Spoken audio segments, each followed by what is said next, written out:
Hello everyone, welcome back to my new mini blog. ସେଦିନ breakfast ବୋଧେ ମୁଁ କିଛି କରିନଥିଲି ସେଥିପାଇଁ ଡାଇରେକ୍ଟ ଏକାଥରେ ଲଞ୍ଚରୁ ମୋ ବ୍ଲଗ୍ଟା ଷ୍ଟାର୍ଟ କରିଦେଲି।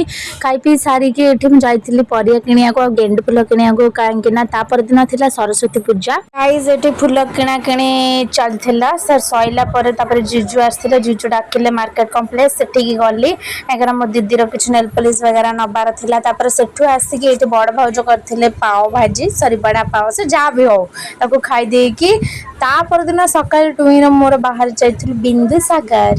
ଆରେ ମାନେ 20ଟା ବସ୍ ଚେଞ୍ଜ କରିକି ଯିବାକୁ ପଡ଼ିଲା, ସେଥିପାଇଁ ସେ ଏମିତି ସଡ଼ା ମୁହଁ କରିଛି, କେହି ଖରାପ ଭାବିବେନି। ମାନେ ସେ ଯେଉଁ ଖରାରେ ଏମିତି ଯେଉଁ 50ଟା ବସ୍ ଚେଞ୍ଜ କରି ଗଲା ବେଳକୁ ମାନେ ଆଉ ସେଠିକି ଗଲା ବେଳକୁ କିଛି ନାହିଁ, ଖତମ ସବୁ ଖତମ।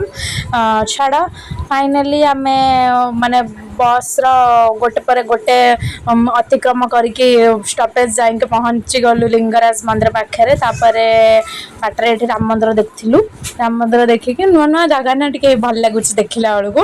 ତାପରେ ସେଠି ଆକ୍ଚୁଆଲି ମୋର ଗୋଟେ ସାଙ୍ଗଟାକୁ ଦେଖା କରିବାର ଥିଲା, ତ ଦୁଇଟା କାମ ଗୋଟେ ଇଏରେ ହେଇଗଲା ଆଉ। ତ ଏଠି ଝାନ୍ସୀ ମ୍ୟାଡ଼ାମକୁ ଆପଣ ଦେଖିପାରୁଥିବେ, ସେ ପୁରା ଫଟୋ ଉଠେଇବାର ବ୍ୟସ୍ତ, ଆଉ ଫଟୋଗ୍ରାଫର ତ ମୋ ସାଙ୍ଗରେ ନେଇକି ହିଁ ଯାଇଛି, ଆଉ କ'ଣ କହିବି। ତାପରେ ଏଠି ଫଟୋ ସୁଟ୍ ସରିଲା ପରେ ଆମ ଦୁଇ ଜଣଙ୍କର ଫଟୋ ସୁଟ୍ ସାରିଲା, ମାନେ ଝାନ୍ସୀର ମୋର। ତାପରେ ଏଠି କଥାବାର୍ତ୍ତା ସାରିକି ଏଠି ଆମେ ରିଟର୍ନ ପଳେଇ ଆସିଲୁ ବସ୍ରେ ବସିକି। ଆଇଲା ବେଳକୁ ଯେଉଁ ଲୋକାଲ୍ ବସ୍ ଥାଏ ସେଥିରେ ପଳେଇ ଆସିଲୁ।